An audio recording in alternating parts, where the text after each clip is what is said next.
मैं बोलता नहीं हूँ हर बार की शोज से ज्यादा वीकली शोज या पीएलई से ज्यादा कई बार बढ़िया चीजें लाइव इवेंट के अंदर हो जाती हैं। ये जे ऊसो और ब्रॉन ब्रेकर का मैच चल रहा था, इंटरकॉन्टिनेंटल चैंपियनशिप के लिए चल रहा होगा, और यहाँ पे ना एक बैटल सी चल रही थी छोटी सी, जब जे ऊसो यीट कर रहे हैं और जो ब्रॉन ब्रेकर उनका जो वूफ है, जो वो बाग करते हैं डॉग की तरह, वो कर रहे हैं। तो क्राउड भी उनके साथ पूरा इन्वॉल्व है। पहले ब्रॉन ब्रेकर कर रहे हैं, फिर जे ऊसो कर रहे हैं, फिर ब्रॉन ब्रेकर कर रहे हैं, फिर दोबारा जे ऊसो कर रहे हैं। और ये वो फन एलिमेंट है जो कि लाइव इवेंट वाले क्राउड को हमेशा मिल जाता है। वो बात अलग है कि अब डब्ल्यू जो अपने लाइव इवेंट्स हैं उनकी जो संख्या है उसको थोड़ा सा कम करने जा रही है। और वेलकम है आपका वॉइस ऑफ रेसलिंग के एक और नए एपिसोड में। मेरा दिमाग हिल गया भाई ये देख के, और आपका भी हिलने वाला है। कुछ दिन पहले तो मैंने आपको बताया था कि जो टॉप 5 की लिस्ट है उसमें से 3 जो टी शर्ट्स है, जो मर्च हैं, वो जे ऊसो की हैं। बट अगर आप टॉप 10 की तरफ नजर डालोगे भाई, तो यहां पर भी दूसरा, तीसरा, पांचवा, छठा, सातवां, आठवां, यानी कि 10 में से 6 जो सबसे ज्यादा बिकने वाली टी शर्ट्स हैं इस समय, वो जे ऊसो की हैं ऑन डब्ल्यूडब्ल्यूई शॉप।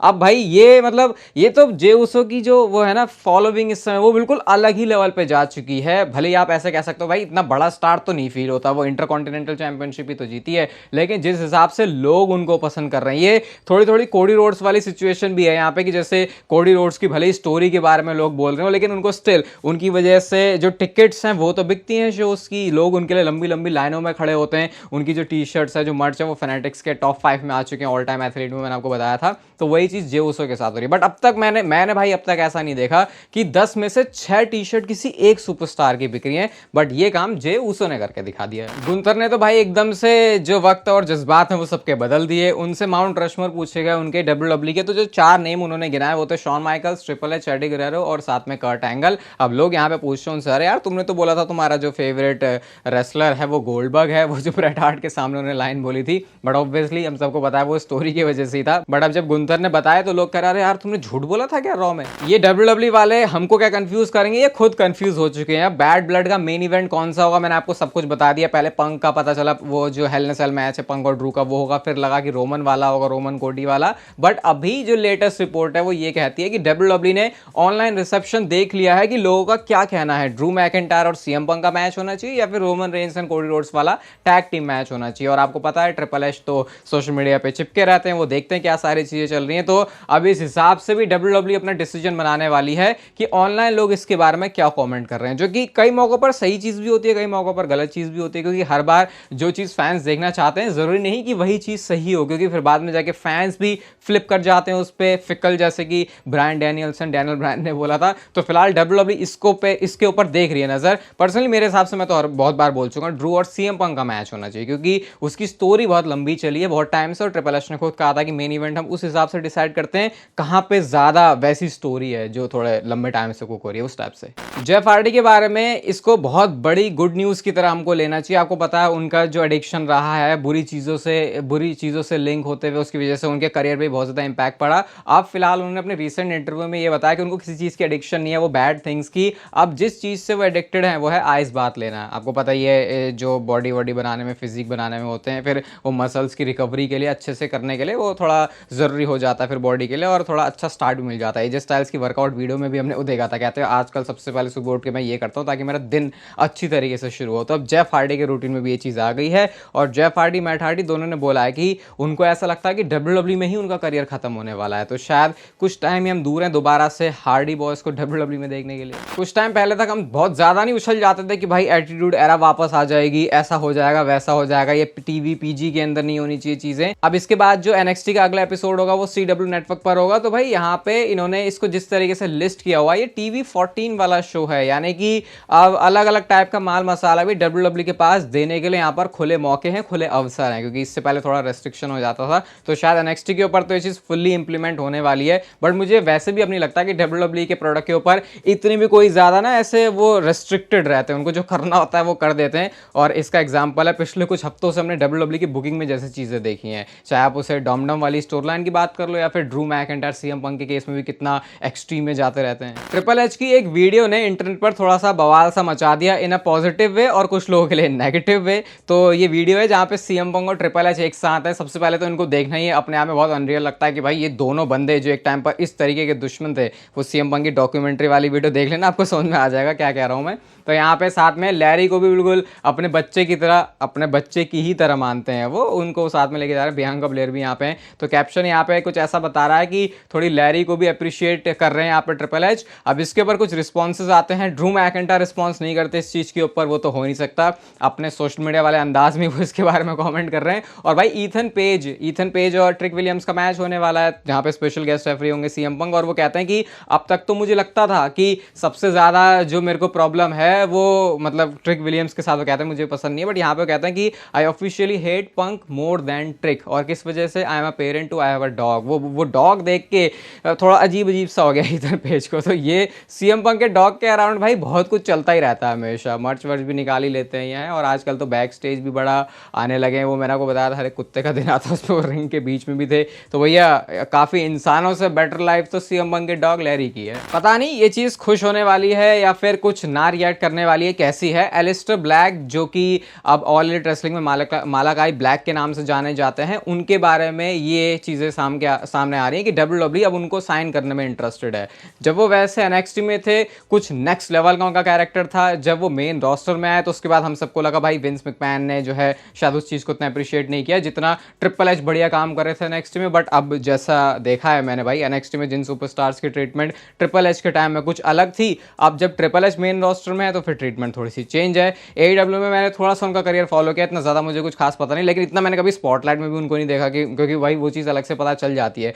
बट अब डब्ल्यूडब्ल्यूई फिर से इंटरेस्टेड है उनको वापस लाने में, तो अगर वो पुरानी वाली एनएक्सटी की बुकिंग हो रही है तो आई थिंक ठीक है, और अगर ऐसा नहीं है तो फिर शायद इतना फर्क भी नहीं पड़ता। Miss money in the bank Tiffany Stratton ने कुछ कमेंट किया है ऑनलाइन हेट के बारे में। वो कहती है कि पहले तो मैंने थोड़ा सा अपना जो स्क्रॉल करना है इंटरनेट पर उसको ही लिमिट कर दिया। वो ये कहती है कि बहुत सारे लोग जो कि मेरे बारे में उल्टी सीधी बातें लिखते हैं, वो कहाँ से लिख रहे होते हैं, जो कि स्टिल अपने माँ बाप के आशियाने में ही पल बढ़ रहे हैं, उनके पास खुद कुछ करने के लिए नहीं है। ये बात मैं इसलिए बता रहा हूँ क्योंकि एक्चुअल में ये बात सही है। इंडिया के एग्जाम्पल से जैसे मानव भाकर ने 2 मेडल जीते, तो अब उसके बाद उनको ही ट्रोल करना शुरू कर दिया, ये जहां भी जाती हैं ये अपने साथ मेडल लेके जाती है। यार वो अचीवमेंट ही मैं जीता होता भाई, मैं तो बिल्कुल बांध के दोनों लेके चलता अपने साथ। और सबसे अजीब बात यह है कि वो लोग कमेंट कर रहे होते हैं जो कि 12-1 बजे उठ रहे हैं आराम से अपनी पीठ खुजाते हुए, तो अगर मतलब वो तो लाइफ टाइम अचीवमेंट है, तो पता नहीं उस पर लोग ऐसा कह भाई, वो कहीं भी लेके जाए उसने इतनी बड़ी अचीवमेंट करी है, तो जो क्रिटिसाइज कर रहा भाई एटलीस्ट उसको भी उस लेवल पे होना चाहिए मेरे हिसाब से। तो इसलिए social media is not a good place जहां से ज्यादा ओपिनियन लिए जा सके, और ये मैं खुद बोल रहा हूँ बीइंग ऑन सोशल मीडिया 7 साल के आसपास तो हो ही गए भाई। अब तो ये थोड़ा सा ना, मैं तो कह रहा हूँ सबसे ज़्यादा कमेंट किस चीज़ पे करना है वो ध्यान रखा करो इंटरनेट पे, क्योंकि हमेशा अपनी एनर्जी भी वेस्ट करना सही नहीं होता, वो भी उस इंसान के लिए जिसको फर्क नहीं पड़ता कि आप बात क्या बोल रहे हो। पता नहीं क्या बोला मैंने, लेकिन कुछ तो लॉजिक और सेंस बनाने की कोशिश की है मैंने पूरी।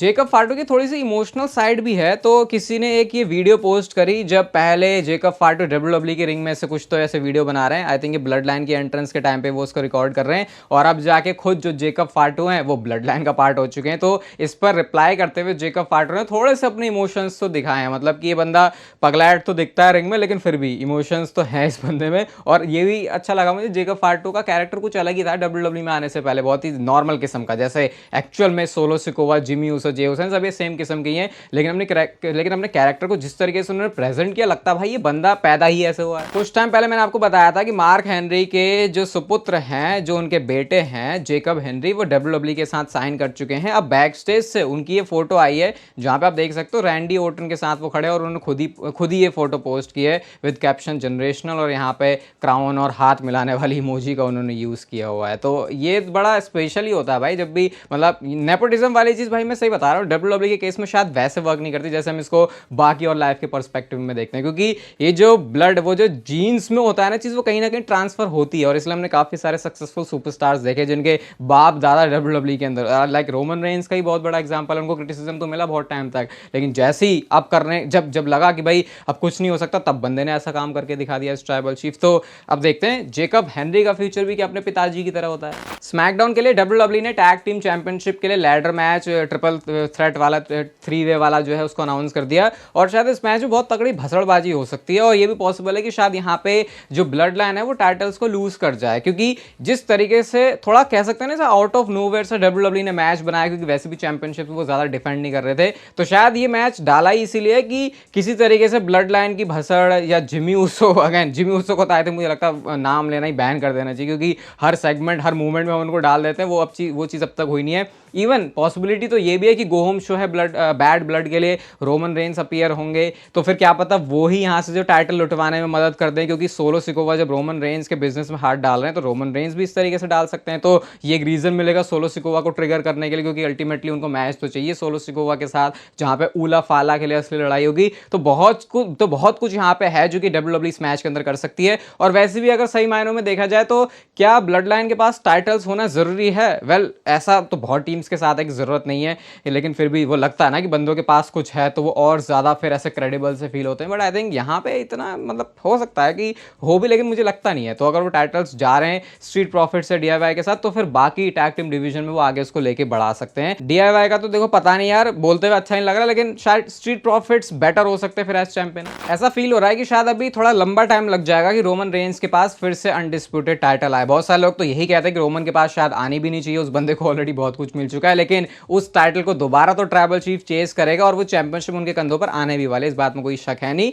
लेकिन शायद आने वाले कुछ टाइम में वो चीज होने तो नहीं वाली। शायद रेसलमेनिया 41 तक भी अगर रोमन रेंस को मैच नहीं मिल रहा तो फिर कोई चांस नहीं कि वो टाइटल रोमन रेंस के पास आए। इवन डब्ल्यूडब्ल्यूई हो सकता है कि पूरी ब्लड लाइन की कहानी पहले फिनिश करे रोमन रेंस की, जो कि शायद रेसलमेनिया 42 तक जा सकती है अगर वहां पे रोमन रेंस और रॉक का मैच हो रहा है। तो फिर शायद उसके बाद जाके एक फाइनल बार हमको रोमन रेंस दिखेंगे as WWE title holder in WWE, और उसके बाद फिर शायद हो सकता है वहां से वो अपना जो करियर है पार्ट टाइमर के बाद हॉलीवुड की तरफ लेके चले जाए। तो इंतजार शायद आपका रोमन रेंस को एज चैंपियन देखने का लंबा हो सकता है। बट अगेन डब्ल्यूडब्ल्यूई बीच में हो सकता है कोई सा सरप्राइज भी डाल दे, क्या पता रेसलमेनिया जो अगली होने वाली वहां पर मैच ही रोमन रेंस और कोडी रोड्स का, इसकी पॉसिबिलिटी है। लेकिन एक डब्ल्यूडब्ल्यूई के नजरिए से देखा जाए तो शायद टाइम लंबा लग रहा है कि रोमन रेंस के पास जब अगली बार चैंपियनशिप आएगी दोबारा से। सीएम पंक ने भाई थोड़ा सा डरा दिया लोगों को, उन्होंने अपने इंस्टाग्राम पे स्टोरी डाली कि ऑलवेज बी रेडी टू से गुड बाय टू एनीथिंग, और लोगों ने अज्यूम किया भाई पता नहीं क्या बोल रहे हैं सीएम पंक, लेकिन शायद वो अपने